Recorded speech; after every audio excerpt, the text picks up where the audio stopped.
ఈ హేమంత్ రెడ్డి కొత్తగా వచ్చినందుకు 25 రోజులకే పింఛన్ వేసిండు. మరి ఎట్లా అని తొక్కులాడతాను 100 విధాల హేమంత్ రెడ్డి. 4000 రూపాయలు పింఛన్ వస్తాయా? 4000 రూపాయలు వస్తానయి వస్తానయి. బట్టి ఆ హేమంత్ రెడ్డి ఎక్కిన కానించి 4000 తప్పకుండా ఇస్తాడు. ఈ 500 గ్యాసు, ఈ బియ్యం కుల్లా పంపితే అన్ని గందరగోళాలు అయితేనే ఉన్నోళ్ళు లేనోళ్ళు ముసలోళ్ళు కండ కనబడనోళ్ళు ఉండే అని ఎవరి బత్త వాళ్ళకే కుట్టి పంపుతాడు. 10 కిలోల బట్ట. కరెంటు పోవుడే లేదు. 24 గంటలు ఎన్నుకు చల్లగా కొట్టుడే. చల్లగా కొడుతుంది. నడిచా అంకల దబ్బన చెట్లే దబ్బన బాగా గాలి పెట్టో ఏమో కరెంటు పోతుంది అంతేకాని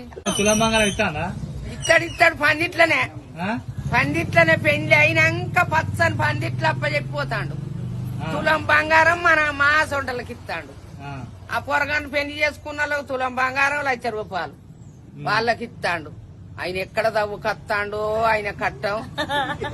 అప్పుడు అట్లా కట్టపడ్డాడు, ఇప్పుడు ఇట్లా కట్టపడ్డాడు.